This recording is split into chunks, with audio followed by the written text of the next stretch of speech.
The son and his wife who came over had clearly tense expressions on the day, and their smiles were strained.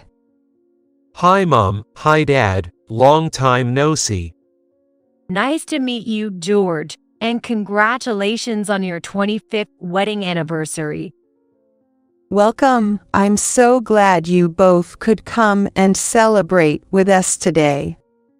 I responded cheerfully, trying to help them relax. Today, I've gone all out preparing the meal since you both came all this way. Dad cooked. But I'm not used to it, so I'm not done with the preparations yet. While Keith sat down, accepting George's kindness despite being puzzled, Lisa headed to the kitchen where George was. If it's still in progress, I'd be happy to help out if you don't mind. As I wiped the table, I felt the lively atmosphere that comes with the family being together. Well, the food's ready now. Shall we toast? With the biggest smile yet, George offered me a glass as he spoke. I really want Sarah, who has had it the toughest, to lead the toast. Touched by George's kindness, I took the glass. With a pounding heart, I slowly raised my glass and took a deep breath. May this happiness last for. Mid-sentence, Lisa suddenly grabbed my hand forcefully and ran towards the entrance. Run now. Confused, I had no choice but to follow her due to her desperate strength.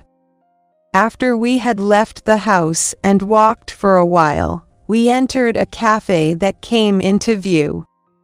Struggling to keep up with Lisa, I finally stopped and caught my breath, relieved. I'm sorry for the suddenness, but this was the only way.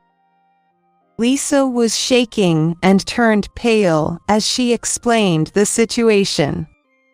George, congratulations on your long teaching career. I, Sarah Westfield, addressed my husband, George, who is 5 years my senior, with words of appreciation. Having served as a high school teacher for over 30 years, George retired this spring. Yeah. As usual, George responded indifferently. Relieved that he had replied, I returned to my room. Suddenly, a dusty old photograph on the desk in my room caught my eye. It was a cherished shot from our wedding, both of us looking radiant. I couldn't help but sigh. If only we could go back to those days. Back then, George was kind. He would express his gratitude and appreciation daily, eagerly ate the meals I cooked. He always accompanied me on shopping trips, carried the small bags, and made sure to check on my well-being. However, as our marriage progressed, he gradually began to comment on my household chores. At first, it was minor things like, make the omelet sweeter or vacuum daily. These were things he never mentioned in our early days, and I was puzzled. But I was pleased to think that George was finally opening up, and I happily complied. However, as time passed, his criticisms increased. When our son, Keith, started elementary school, any slight displeasure would lead to harsh reprimands, and George was just as strict with Keith. If you have time to play, study. You're a boy. Don't cry no matter what happens. He demanded high academic performance from Keith, who was still in elementary school, and would scold him severely if he wasn't atop of his class. This invisible violence gradually took its toll on us. George continued his reprimands, remaining mostly indifferent to household matters. When Keith reached middle school, George's violence was no longer just verbal. Why can't you score better? Apparently, Keith had made just one mistake in a 5-subject test. Without trying to hide his anger, George furiously tore up the test papers on the desk. Being the top of the class is quite impressive, isn't it? It has to be perfect. Why did you only get this one wrong? Hesitantly, I wanted to acknowledge Keith's hard work and spoke up. Everyone makes mistakes. It's because you coddle him like that. I've been embarrassed because of you. George raised his voice and finally raised his hand to me. All I could do was endure until George calmed down. I'm sorry. I'm so sorry. I kept apologizing, telling myself it was just until George calmed down.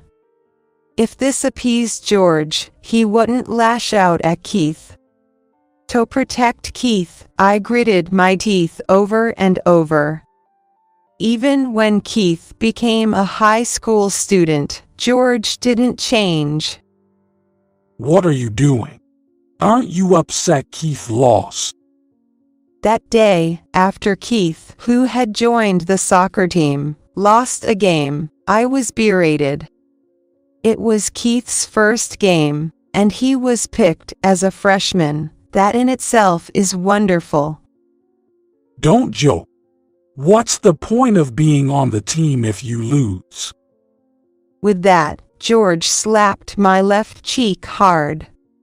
Holding my stinging left cheek, I desperately tried to prevent George's anger from turning towards Keith. Apparently, the other team was the top national contender, and Keith managed to score 2 goals against them. If he can score 2, he could have scored 3. Then he slapped my right cheek hard. Tell him I won't tolerate another disgraceful performance next time. George seemed satisfied after hitting both my cheeks and left with a parting shot. I will not let him lay a hand on Keith. While cooling my cheeks with ice, I kept reassuring myself. Every time Keith's grades or test results came out, George would become violent towards me. Mom, your face. Keith came running to me, about to cry. It'll heal quickly. I tried to force a smile not to worry Keith, but my swollen cheeks wouldn't cooperate. It's my fault, isn't it? No, it's not, Keith. You've done nothing wrong. If only I had better grades. Please, Mom, stop covering for me. His plea pained my heart. Protecting their child is a parent's job. But I don't want to see you hurt any more because of me. Clutching his fists, Keith strained to speak.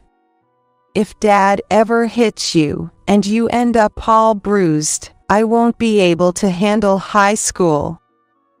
That might be true, but life is only once. I want Keith to fully enjoy his youth in high school. I gently touched Keith's shoulder and tried to explain. Mom, your life is only once, too. I'm fine. Besides, Dad's attitude is just for now. He'll surely return to the kind father he once was. I smiled gently as I looked into his eyes. I'll try even harder not to cause any trouble. Sensing my unyielding stance, Keith spoke weakly. Just enjoy being yourself, Keith. Leave Dad to me, please. He looked me in the eyes and nodded firmly.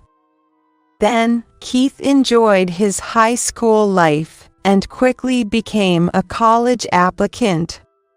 Keith seemed to be choosing his college based on its proximity to home. Worried about me? Don't worry about Dad. But what about you? I'll stay here and live with Dad. Keith looked at the marks on my arm with a face like he had swallowed a bitter bug. Really, must you? Yes, and you know I'm not strong, right? Too much change might be too much for me. In fact, I had always tended to get sick when traveling. Okay. Reluctantly, Keith conceded. Keith worked hard and successfully got into his desired university. A considerable distance away, requiring a railroad train journey. George had always been critical of Keith, but since the university was prestigious, he seemed unusually satisfied. Take care. Mom, I'll do my best. Keith, on the verge of tears, gripped my hand and then left for his new life. After Keith moved for college, the physical violence from George subsided, but the scolding continued. Catching a cold again. Are you faking it? Don't roam around in front of me dressed so sloppily. While I was often criticized about my health and appearance, it was better than being hit. My joy during those days was hearing from Keith.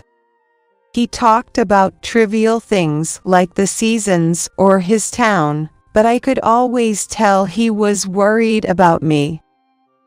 This year the watermelons are really good and so sweet. I wish you could come and try some. That would be nice. If I'm feeling well, I'd love to visit. The air is fresh too. I think it would be a comfortable environment for you. Thanks for worrying about me. With Keith keeping in touch regularly, I felt less lonely and could endure George's scoldings.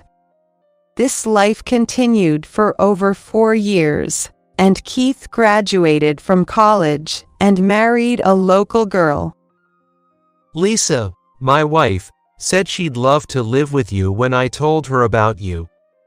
That was a typical message from Keith. Lisa, now Keith's wife, was a lively and cheerful woman, as I had often heard. I wouldn't want to intrude on your newlywed life, so I'll just gratefully accept the FOD. After replying to Keith, I quietly exhaled. I still couldn't let go of the faint hope that one day George would return to being the kind husband he once was, so I had no intention of going to live with Keith. It's okay, it'll surely be okay. I muttered like a mantra, enduring George's scolding. Hey, where did you put my socks? My mantra did not work, and George's harsh words fell on me relentlessly every day. The socks are right there. Not these. Today is important. Do you think I can go out in these wrinkled socks? George complained about socks that had only been used 2 or 3 times. But these are the newest socks we have. Really, you're useless. It's basic manners to iron the socks daily so they don't wrinkle. If it's the same tomorrow, I won't let it go. Leaving behind these unkind words, George left the house. Even though I knew he wouldn't look back, I hurriedly called out a goodbye. He's counting on me, so I have to respond.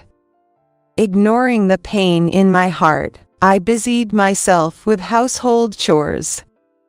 I continued to endure George's unreasonable demands alone, and now years have passed.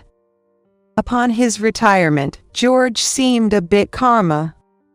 It would be a lie to say I felt no anxiety about spending more time with him in the future. Still, I forced myself to see kindness in his actions, and was disgusted with myself for still searching for the man he once was. Unable to let go of my anxiety and faint hope, I found it hard to approach the living room where George spent his days. I watched TV only when he was in the room. A dish George might like was featured on the program, deciding what to make for dinner that evening. I turned off the TV and prepared to go shopping. Dressing warmly since the forecast said the high would only be 41 degrees Fahrenheit, even though it was April. Just as I was about to leave the house as usual, George called out from behind.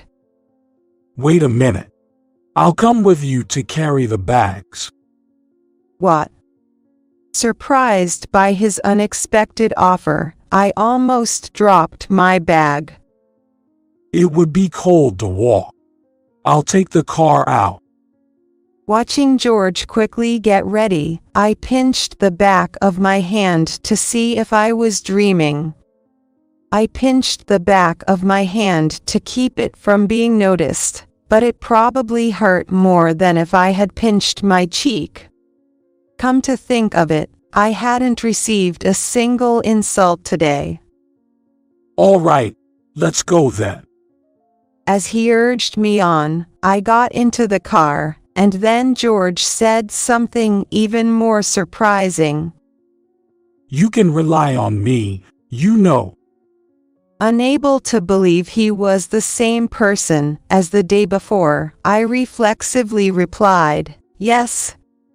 What had happened to him?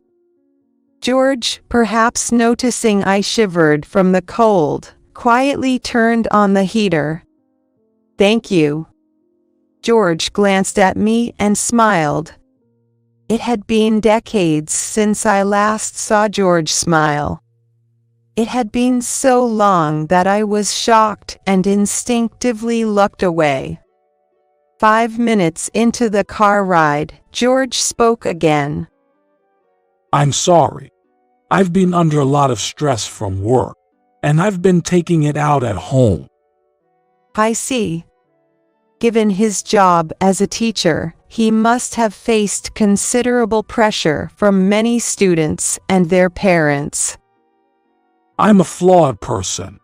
Instead of being supportive, I've hurt the family I care about, which is really the worst. Seeing George's remorseful expression, tears naturally started flowing from my eyes. My kind husband, whom I had always believed in, had returned.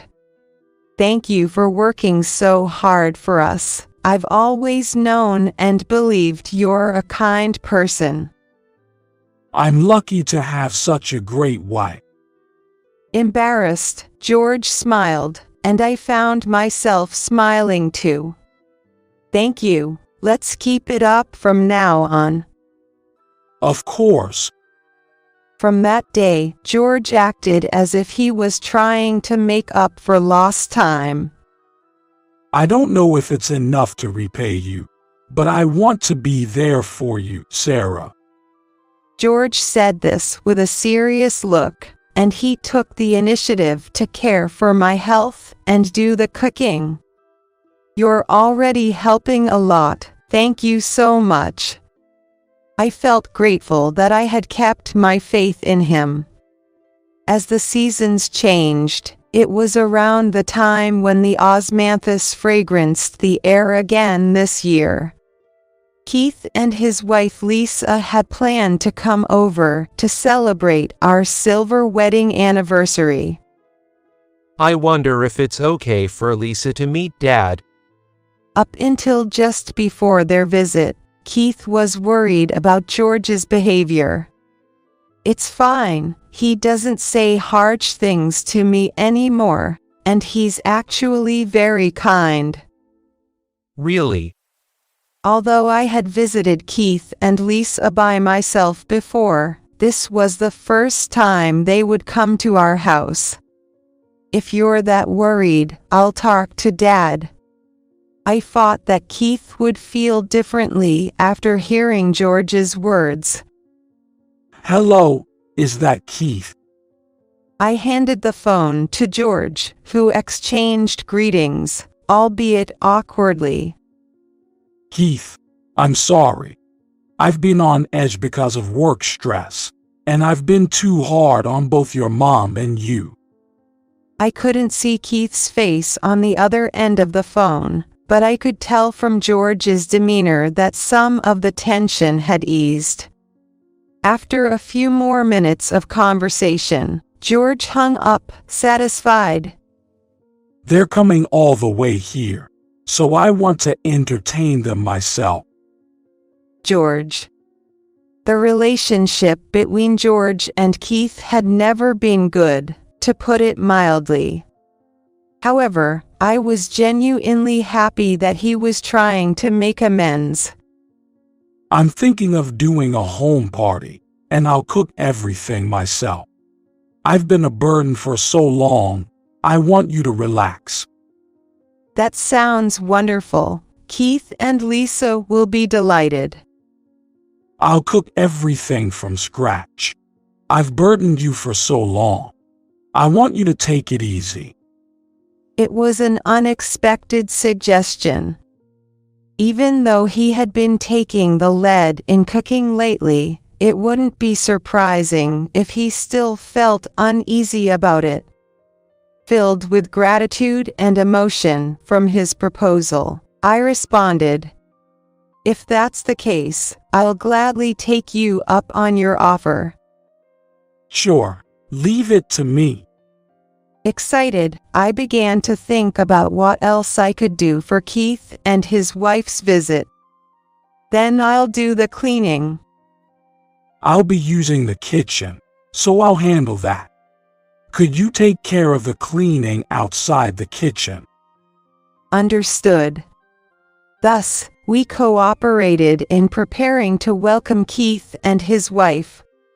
On the day they arrived, Keith and his wife's expressions were clearly tense, and their smiles were strained. Hi Dad, hi Mom, it's been a while. Nice to meet you, George, and congratulations on your 25th wedding anniversary. Welcome. I'm so glad you both could come and celebrate with us today. I cheerfully responded, trying to ease their tension. Keith has really grown up, catching such a beautiful wife. George also casually spoke to Keith. Dad. Keith seemed terribly unsettled by his father's unusual gentleness. Today, I've gone all out preparing the meal since you both came all this way. Dad cooked. But I'm not used to it, so I'm not done with the preparations yet. George shrugged, showing his bandaged left hand, hinting at how many times he had cut himself. Thank you. Just knowing you tried means a lot. While Keith sat down, accepting George's kindness despite being puzzled, Lisa headed to the kitchen where George was. If it's still in progress, I'd be happy to help out if you don't mind. As I wiped the table, I felt the lively atmosphere that comes with the family being together. Lisa's active involvement with George naturally brought a smile to Keith's face. Seeing this, I felt immensely happy. Well, the food's ready now. Shall we toast? With the biggest smile yet, George offered me a glass as he spoke. I really want Sarah, who has had it the toughest, to lead the toast. Touched by George's kindness, I took the glass. With a pounding heart, I slowly raised my glass and took a deep breath. May this happiness last for. Mid-sentence, Lisa suddenly grabbed my hand forcefully and ran towards the entrance. Run now. Confused, I had no choice but to follow her due to her desperate strength. After we had left the house and walked for a while, we entered a cafe that came into view. Struggling to keep up with Lisa, I finally stopped and caught my breath, relieved. I'm sorry for the suddenness, but I had no other choice. Lisa was trembling and turned pale as she explained the situation. What? As she spoke, I felt the color drain from my face. Lisa said that when she was preparing the drinks, she tried to carry a glass, and George strongly objected. I've been watching his actions secretly so he wouldn't notice me. George, looking around nervously, poured a drink into one of the glasses, and then added something finely chopped. It was aconite. Aconite. Yes, I hike as a hobby, and the mountains can be quite dangerous. She explained, rubbing her arms with both hands.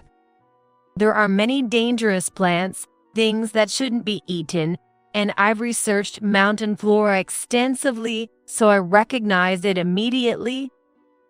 Even though I've never seen aconite, I knew it was poisonous.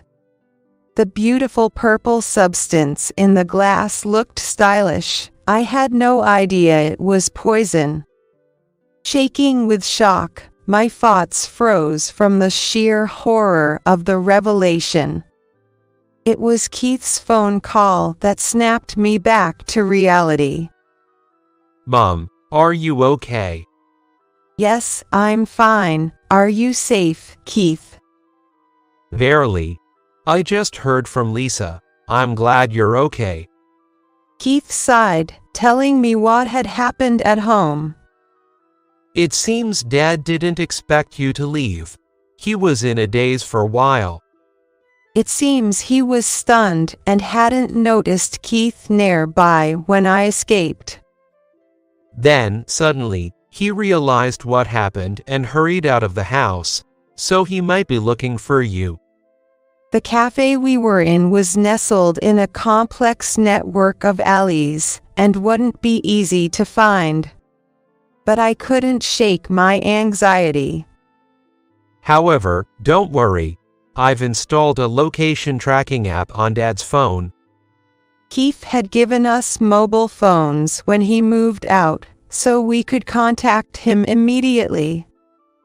I never thought the tracking app would come in handy like this. Keith chuckled bitterly, seemingly struggling to contain his anger at what his father had attempted. Also, I was able to check his computer.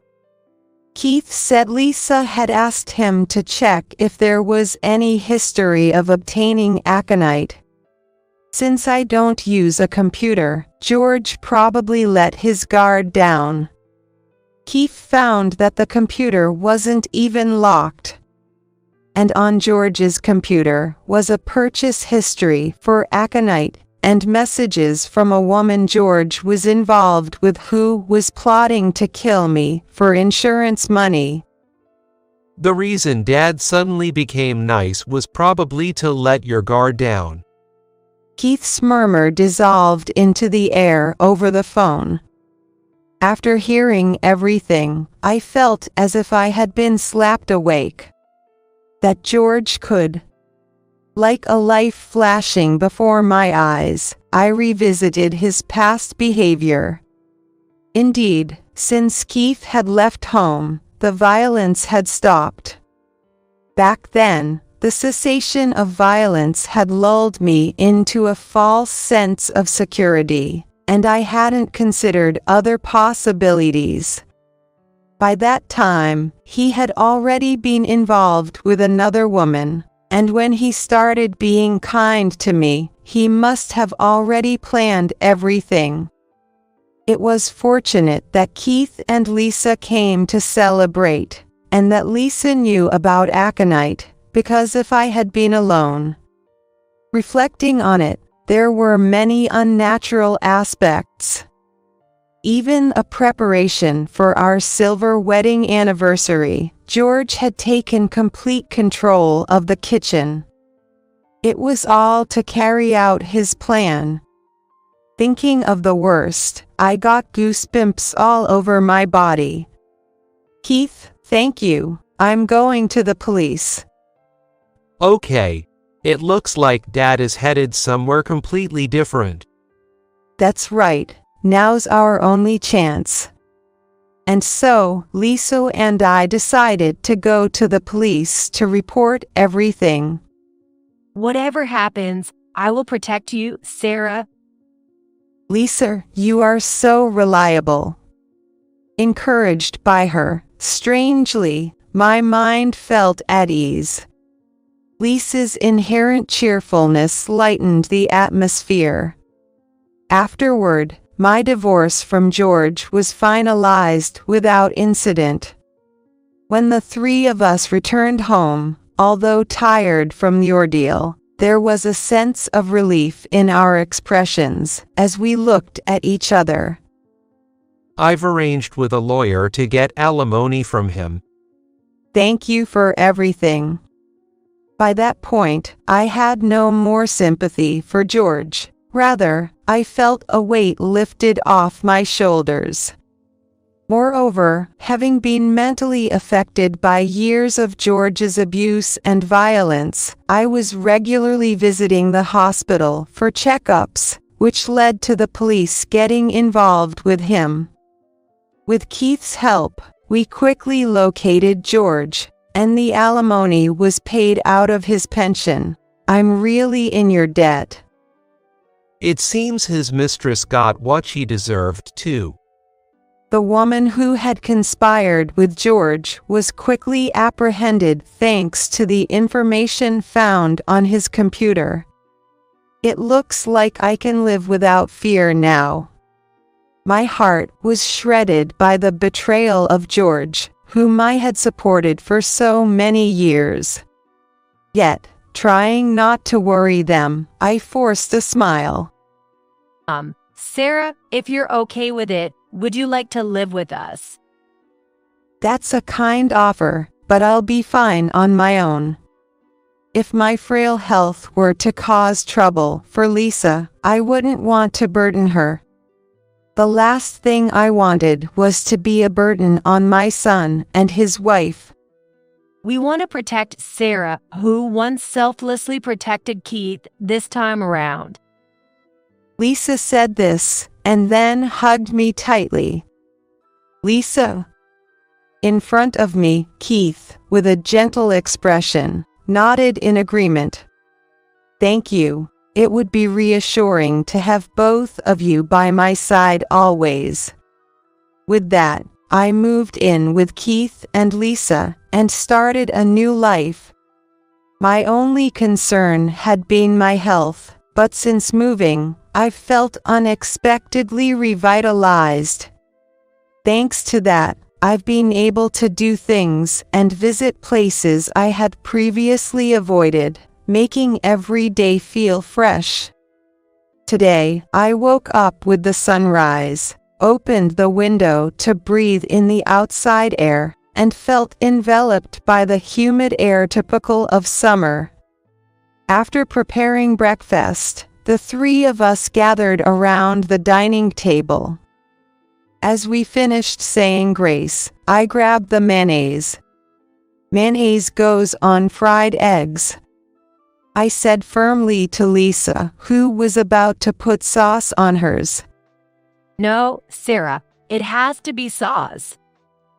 Even over such trivial matters, we could speak our minds naturally, and I felt like I had finally grasped true happiness. Both of you, eat up quick or we won't be able to go anywhere. Keith said this almost like he was soothing children. Where are you taking us today?